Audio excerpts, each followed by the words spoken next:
Welcome everybody. Welcome to the first Zentyal Summit. Thank you everybody for coming. We are very surprised and gladly surprised that this is such a successful venue, even if it's just the first one. So thanks everybody. I would like to thank first of all our sponsors and collaborators, thanks to whom this summit is possible. So the City Council of Zaragoza, the Government of Aragon, Senatic and Tesla. And well, I think that's everything for the starters. So let's start with the key speaker for today. Is Roberto Galoppini. You might probably know him because of his, he has a very well-known blog on open source, commercial open source. He has 20 years of experience in the IT sector. 10 years of them, the last 10 years he has spent in learning on the interactions between business and open source communities. And he has collaborated in several advisory boards, several projects. He's now working at SourceForge. And he's now going to explain us a little bit of his vision on how business and open source communities, open source projects can work together. So please welcome Roberto.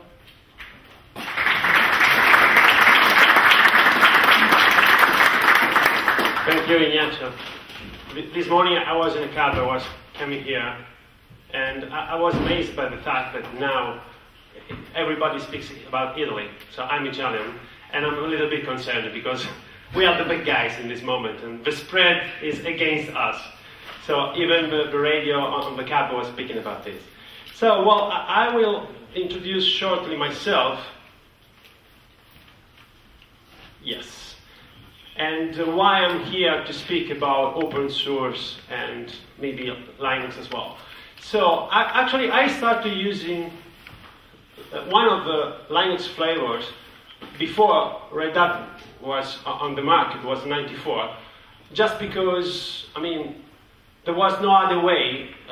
I was working for a telco company, and we need a server to make possible have a web server on the internet. But actually, the network wasn't TCP/IP within this telco, was DECnet. So we needed something that was working on TCP/IP. And the reason why I started using Linux was just because it was pragmatic. Nothing else than that. Just a tool to solve a problem. Actually, 7 years later, I started my own company around open source and infrastructure software. And the reason was that at that stage, there was a need in the market to have small system integrators able to fix problems, to integrate things. It wasn't yet time for open source products. I'll talk later about what I mean for open source products. So, well, I spent some time also with communities like openoffice.org. I also worked on a paper around how some of this community works, especially the Debian one. But getting back to the business side of the thing, in 2004, I started a consortium of open source companies in Italy. A lot of this kind of organization have born around Europe and around the world. I believe that at that time, it wasn't yet, we weren't yet ready for the market because actually we were all system integrators. And none of us was actually pushing a specific product. We were working on 30 different programs, but it wasn't probably something that could be accepted by the market as a whole. We were just a bunch of companies together. So I think I learned also from our previous mistake in this space. And since 2005, I started to consult into companies. Oddly enough, the first was Microsoft. And the reason was that they need someone from the Linux world, from the free software world, to tell about Linux in a complete program. It was something odd that Microsoft was doing at that stage, one of the first steps in the open source world for them. And actually was half a day Linux, half a day Microsoft, and people could get an idea of what might make sense for them or not. Since 2007, I started to consult into companies. Many of them were open source small companies, others proprietary vendors like IBM, that is also using free software, Microsoft and Sun and others. So getting close to today, a couple of years ago, I started a new methodology to analyze open source projects and I would say also products. And I call this SOS open source, and I'll tell you more about that because actually I spent some time looking at Zentyal through the SOS open source lens. And today, I mean, I started 1.5 months ago. I'm the Senior Director of Business Development at SourceForge. That means actually that I'm on duty to help to grow and expand our ecosystem. That's my primary goal. I think probably you heard about SourceForge, at least some of you. So what is SourceForge? It's a home for users, people who actually download software. For developers, people that share their programs through SourceForge infrastructure, and also is a home for collection of projects, not just individual projects. I'll tell you more about this if you want to know about what do I mean for collection of projects. So the most famous things probably is our directory. Our directory contains more than 300,000 projects. We have more than 4 million unique users per month, and well, a large part of them are actually people working in this. And well, we have over 4 million downloads per day, so big numbers. And we have now a fully open source platform. SourceForge was used to be built on top of GForge. Probably some of you have heard about this old infrastructure. GForge is not anymore the base of SourceForge hosting platform. Now we use Allura, that is the new platform. Allura is fully open source and has some interesting features like is SCM agnostic. So if you want to use Subversion, Mercurial, Git, and other, we are planning to support also Bazaar and others. You may do that. It's a pluggable infrastructure. So if you want to use just a wiki or a wiki on SCM or whatever else, and is tightly integrated with emails. So ticket management can be done by emails. I mean, there are lots of new features, and I invite developers to have a look at this because, I mean, it's changed in the last months. So let's talk about open source. So actually, when we say open source, we just mean software released under an open source license. We are not speaking about having a community. We are not speaking about publishing the software somewhere. We are just saying that some software have been written and distributed through an open source license. Not much to say here. When we talk about an open source project, actually, we are talking about a bunch of things that are actually tools like SCMs, backtracking, mail list, wikis, and so on. People, and people I mean both users, so people who just use software, but also developers and different kind of contributors. And process, the way we manage the whole thing. That's what I might call an open source project. While a community, this is Bob Young, that is a former CEO of Red Hat. It's Bob Young's definition. A community is just a group of people that share a common interest. Very they don't have special other reason to stay together, to stick together, than their common interest. So the idea is that this is a picture from a Dirk Riley analysis of how open source is growing. He called this the open source Big Bang. The fact is that if you look at, on the right, you see the years, and on the left, the number of projects, and the dimension is on the horizontal line. So you see that the number of projects with just one committer, so at the left, it's huge now. We have more than thousands and thousands of projects with just one committer. While we have, on the other hand, only 10 projects with more than 1,000 developers.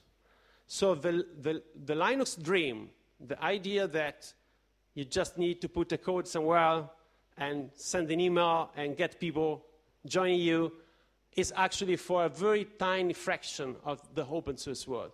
Most of them are individual developers. And I'm not talking about SourceForge. This is a general picture of how things go around. So building communities is not an easy game to play. So what is the difference between community and customers? Well, this is a definition from Martin Mikos, actually formerly CEO of MySQL. I think that put things in a very simple and educated way. It says that the early community want to save money and has time, actually, while actually the late community, that are the customers of him, is people that want to save time, pay money, exchange. So this is just looking at things the day after. I mean, we have a project, it's there somewhere. We share the code and the project, but maybe not the product. I mean, the reason why people want to buy something is not because you are nice to them or because you are supporting the project and they want to pay you because they know that the project will be supported. That's probably not the way the things go. The reason why people want products is because they solve a problem to them. And I want to spend some time here making a clear distinction, or at least try to, between what is an open source product in my mind. I think that when we speak about an open source product, we are actually talking of a number of things beyond the code base. So let's say that we have a very nice piece of code. Let's take a consumer kind of product, like, I don't know, MEO, peer-to-peer. A peer-to-peer application doesn't need probably much of help and end users, because they just download the software. It's easy to work with. They don't need any manual. They don't need any local support. They don't need any training. So they start using it, and that's fine. They don't need anything else. But that's not true when it comes to enterprise software. Because when we talk about companies, whatever is the size, small, medium, large, software is used to solve a problem. And so they want to be sure that it's easy to implement. Someone is supporting that. There is a number to call, or as English people say, choke to stroke, or whatever else. But they want more than the piece of code. So the distinction between the code itself and the product is all the number of things that you can think about, like training, documentation, support, local partners, certifications, lots of things that can be added to make the piece of code usable and easy to implement. Without this, there is no reason to pay money for. I mean, if the software itself is enough, why should I look for the company that is, or the companies that are behind this project? So, one of the reasons why free software is often considered a compelling offering is that it's supposed to be less expensive. Well, this may be true, and it must be true for some like, he is the former Mule CEO, Dave, and he said that, in his opinion, an open source product should cost 10 to 20% of what costs an alternative, a proprietary alternative. I don't know if this is true or not, but the fact is that open source has the opportunity to be more efficient than a proprietary alternative. And the reason is that if we work in the free software space, probably we can save some of our R&D time and effort and take advantage of things that are around. This advantage can be shared with the customer. And this is on the cost side. Then there is what the community has for the project. Actually, the community helps to drive directions, ask for new requirements. They push in directions that are good to know from a vendor perspective. I mean, so there is space for savings, and that's where we might probably be less expensive.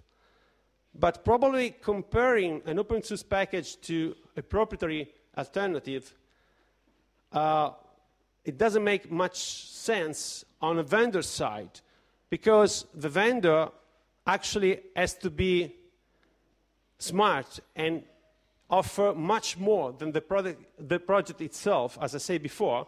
So the product must be filled up with a lot of new things that make sense to buy.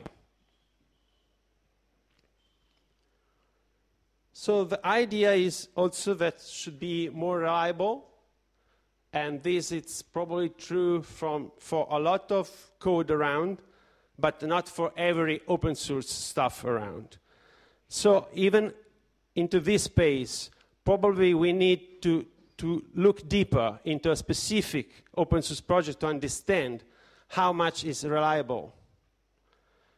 And probably this is one of the most important things. We don't want barriers to try a product. I mean, the idea is that open source is also a marketing tool to let people try our software. If we make it easy, that will bring us more users and maybe customers. But most of the time, we see packages around that are not that easy to implement.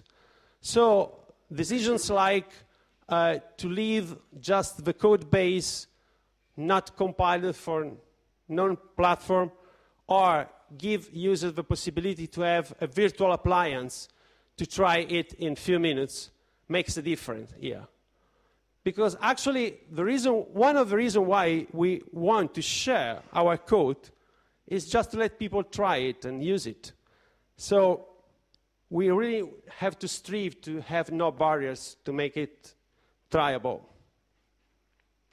So I want to tell you something about what I've been working on to qualify open source projects. And I will go through the Zentyal case, because actually we are talking about this today, but we can see there are lots of interesting things to say about why it makes sense to use one or another project. So I will start from the basic. We want to know if a project code base is mature enough. Well, this is just a possible way to measure this, but usually projects that are younger than 1 year are considered too young. and this is not a general rule, if you look at what Facebook or Twitter does, you will see they are using projects that are also in that space. But we have to keep in mind that they are not looking for a product. They are looking for a project, so a tool. They have lots of engineers at their home place to work on this project. So it's a different approach to use an open source project. But actually, maturity is important. At SourceForge, we have been figured out that recently we made an analysis of which are the projects that are more interesting to the people. And we see that the code maturity and the frequency of a release also is an important metric for people downloading software. Maybe they don't look at this, I don't know, but it can be, it can be, I mean, an accident that we notice it, that these kind of metrics actually are saying us that actually projects that are mature and have a frequency of release that is, I don't know, in 1 year at least one release or something like that, these projects are more interesting to people. That's just the same stuff if we talk about code stability. So we want the software to be maintained, actually. So we want to be sure that it's stable and maintained. The project popularity changed a lot. I mean, because few open source projects are very popular. I had the picture usually in my deck of slides that it's about showing, I don't know, 10, 12 projects like, I don't know, Apache, Linux, and everybody knows this. Then I put, I don't know, 20, 30 projects more, and many don't know all of them. But if we take a picture with, I don't know, hundreds of projects, most of us never have heard about this project. So project popularity is something that takes time, but it's something that people look at, especially in the business environment. If I never had the project, this is something that doesn't convince. And that's why doing things like events, we are here just for an event, makes sense, because people have to know about the project. Case study availability, the fact that there are case studies around. Case studies can be at the vendor's website, can be somewhere else, but if there are no case studies around, people don't know where to look at, to have an idea of what they can do with that product. Books, same stuff. Having a book, it's a very nice to have, because it's a way, it's a very economical way to train people. Sometimes people don't want to send, you know, their employees to a training course, or they have no time for that, but maybe buy a book that costs a few euros is possible. The kind of community management is also important. We have a number of different approaches, and the more we are community-oriented or consortium-oriented, the more we attract people. That's why having a project at Apache, it's so important to many, because they know that there is not one vendor behind it, but a collection of vendors, and the same applies for projects that are actually managed by a company behind the firewall. Nobody knows about the code, nobody knows about anything, no public backtracking system, and so on. So the more you are open, the more people can look at projects. Oh, team size. Team size is important because if you know that just one developer is working on that, you may be frightened by the idea to adopt that product. So commercial support and training, there are different levels. Here, it can be available just in a geographic area, not available, only in a geographic area or in a language or more than one language, or also in other geographic areas.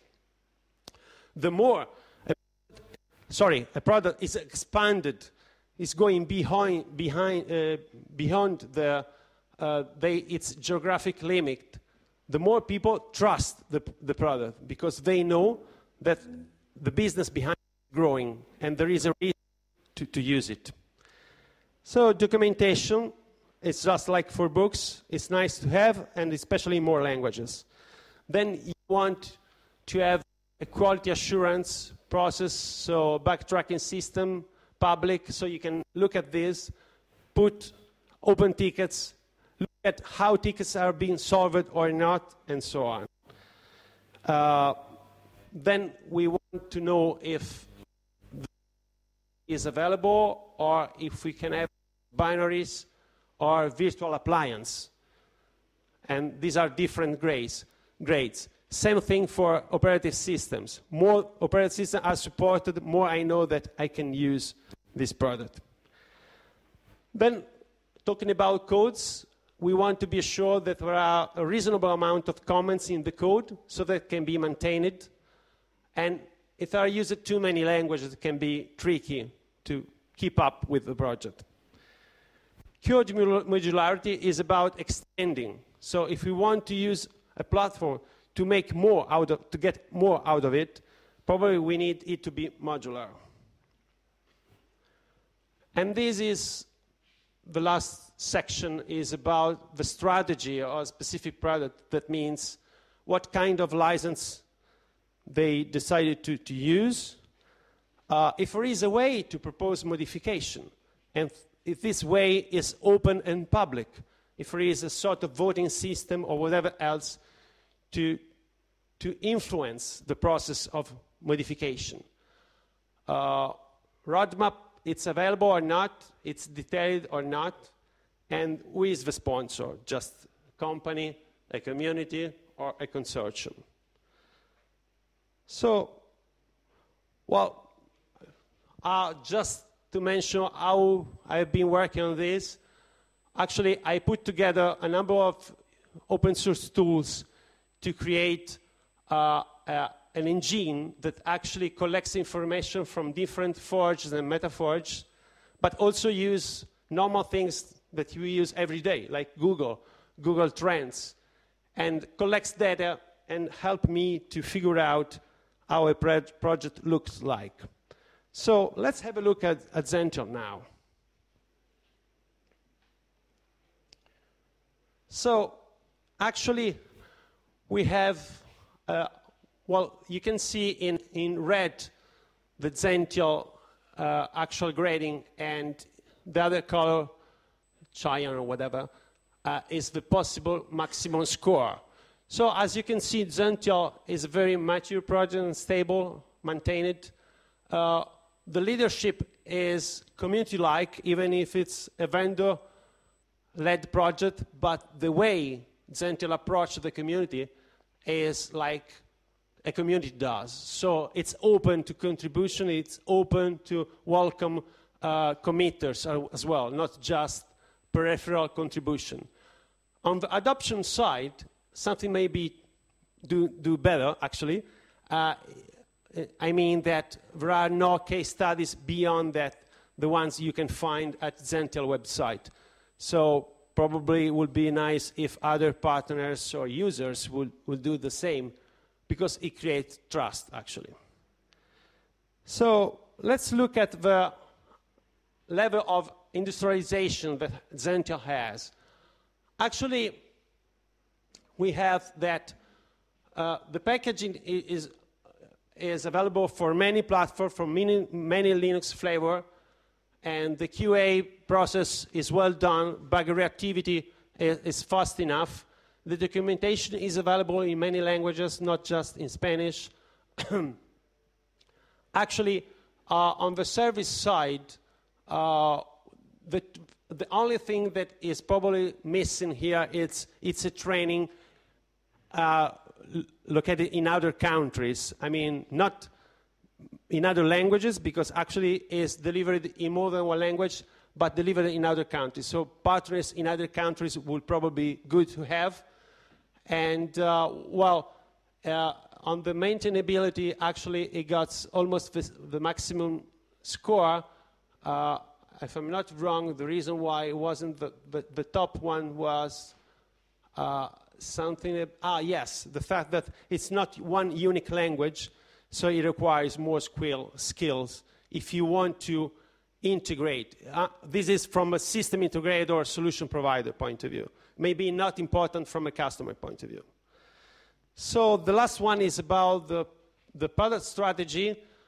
Actually, the license is a copyleft, and I'm sorry to say that in this grading system, a copyleft license has a 0, while actually a permissive license like Apache has the maximum score. The reason is not that I don't like GPL, but just that it has been noticed that the more a license is permissive, the more welcomes contribution. Many can say, okay, Linux is GPL, and still we have 1,000 users, but it was born more than 10 years ago. If we look at projects more recently, the trend is that the more is permissive, the more people welcome, is willing to contribute. And the reason is not that GPL is not probably the viral thing, but is more on the commercial side. The fact that it's more easy to take advantage of an open source project that is licensed under permissive license, because actually everyone can derive his own private proprietary version. That's it. That's why Apache or Eclipse Foundation go well. But beyond that, it's very easy to participate and influence the project. There are tools to do that. And the roadmap is very detailed. This is a very rare thing. Many open source projects has no roadmap, published roadmap, maybe for even good reason, like commercial reason or whatever else. But in this case, it's published. And okay, the sponsor, it has a unique sponsor. So there are no more companies behind that. That's why that is smaller. So the global, if you look at this from a global perspective, I would say that Zentyal is very well positioned compared to many other open source vendors in this space.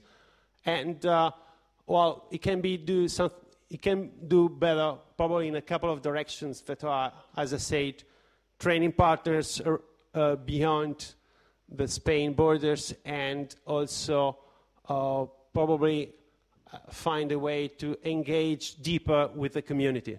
That there is a huge community of users, but it would be nice to have also developers joining more. So I'll spend the last 5 minutes telling you why I'm here. I mean, why I'm at SourceForge and I speak about open source projects like Zentyal. As I said, we are home for users, developers, and projects. So actually, we have been writing a blog post, was 10 days ago, yes, the 2nd of November, and we launched new features to help projects to be more visible on the internet.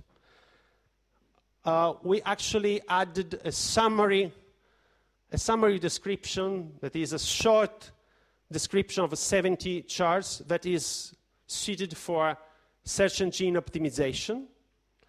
And we are helping projects to find a nice way to explain what the project is in 70 charts. And we also have a longer description field for the project, so the project can tell more about what the project is. But, okay, that's for the general public. I want to show you something that it's in a kind of new thing. And we are beta testing a new features that we call cross-merchandise. Cross-merchandise, okay, we derived the term for a typical marketing term, but actually we are not selling. So what we do, when someone comes to SourceForge and looks for a project and downloads that code, we inform the user that he or she may be interested in something else. So just like a suggestion. Maybe you like this.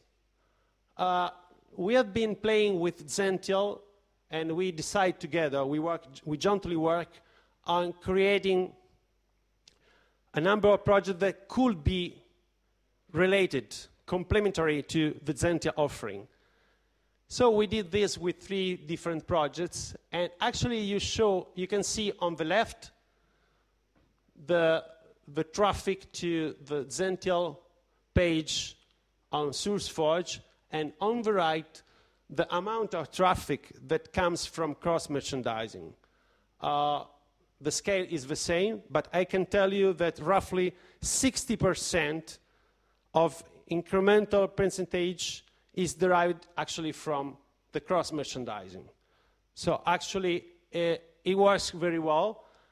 If the projects are actually really complementary and there is a need for the user to look at the other one, actually it works very well. And we are planning to deploy this on a larger base in the next year. But for the time being, we are just beta testing, and we are very happy about that. Thank you.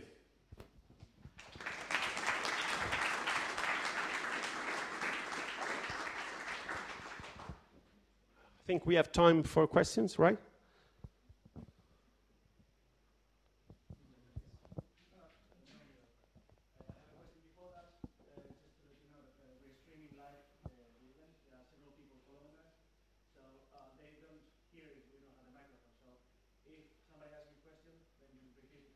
Okay.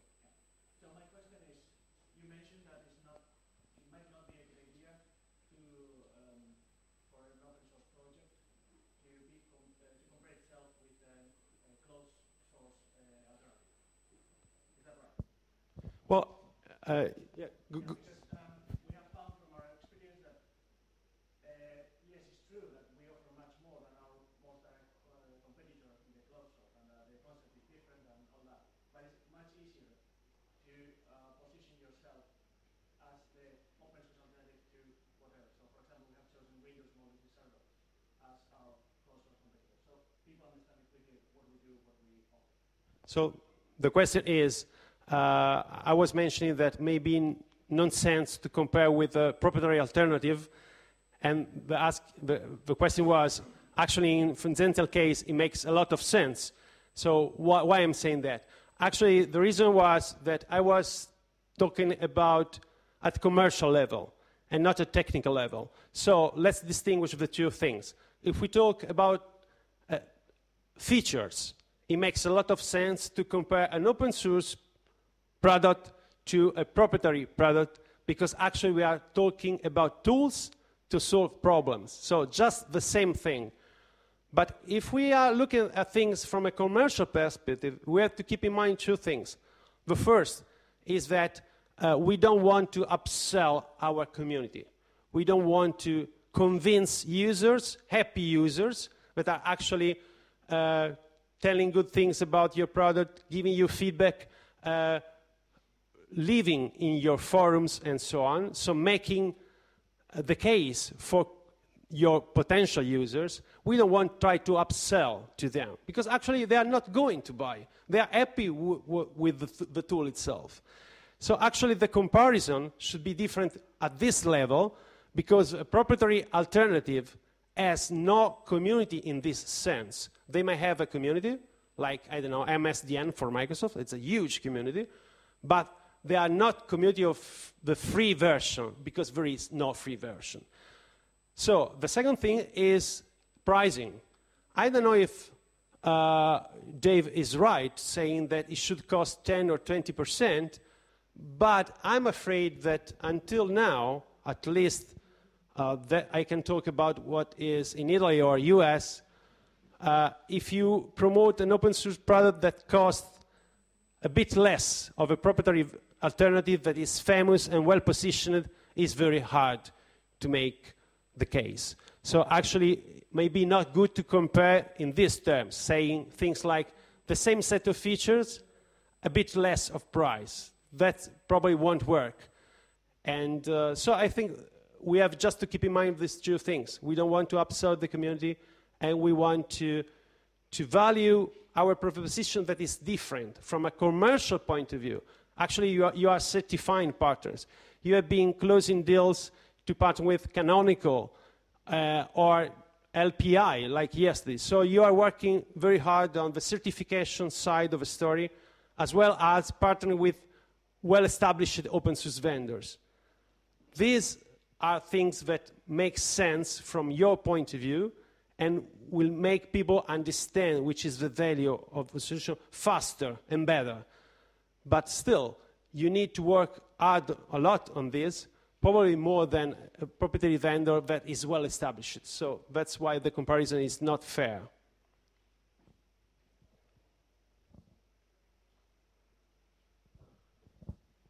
Any other question?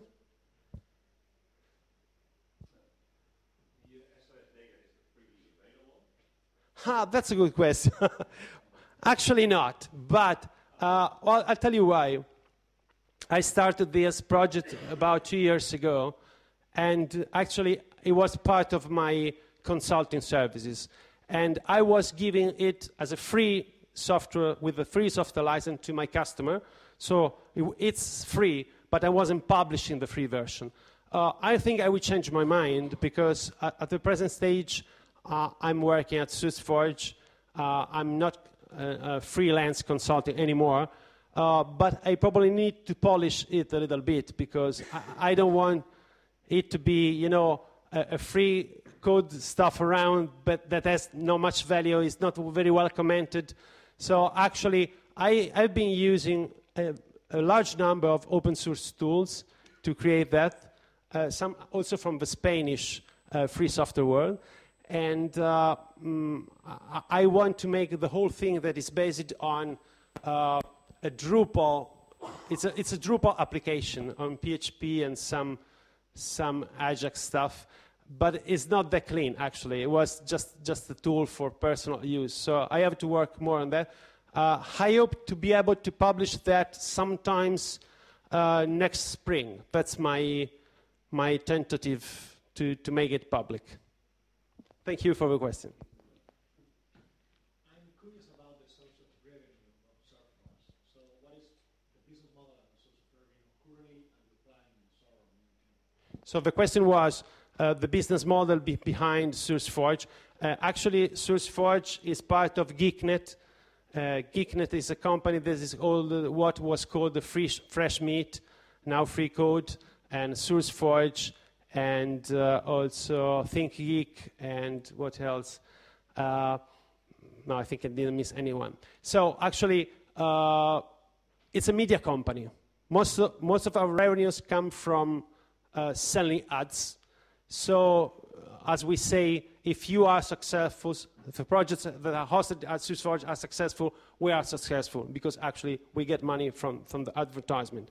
But we are, and actually this is one of the reasons why I joined SourceForge, we are opening new line of business, and we are working on creating other value-added services for, I would say, mostly IT vendors for the time being.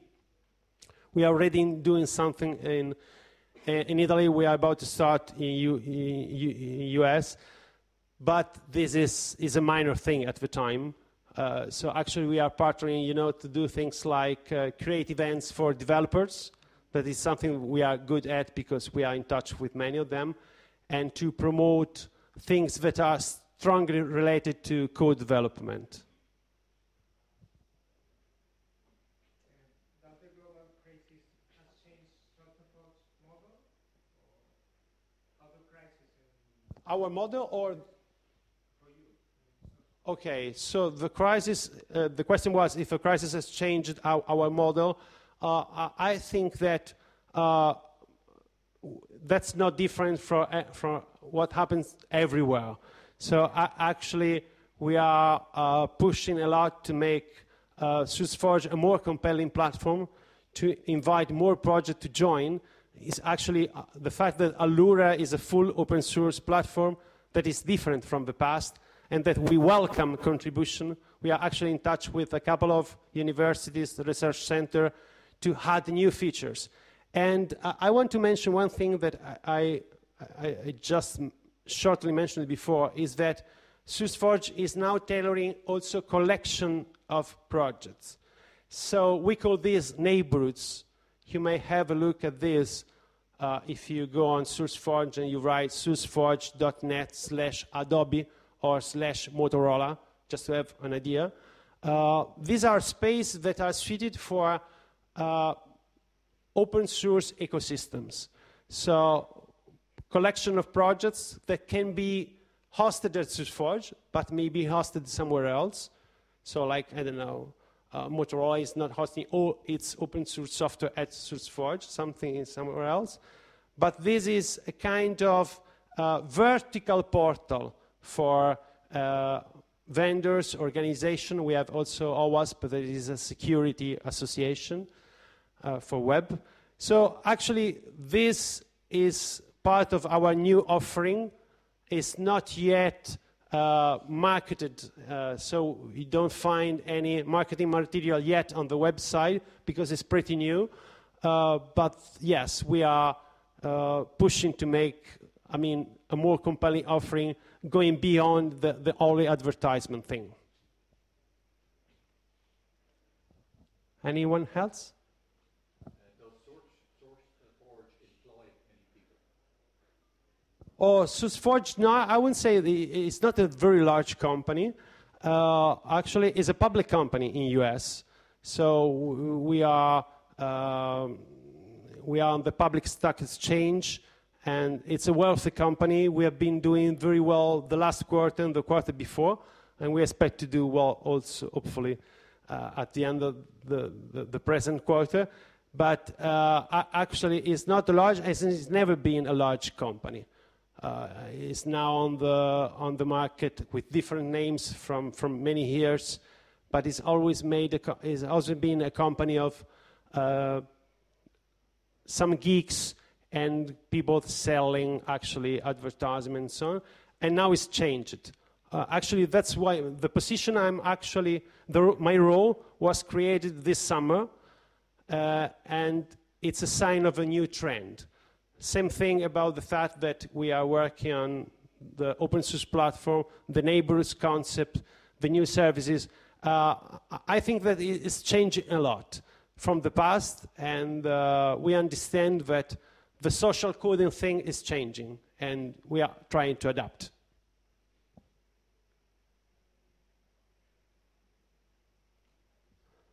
Thank you very much. Thank you.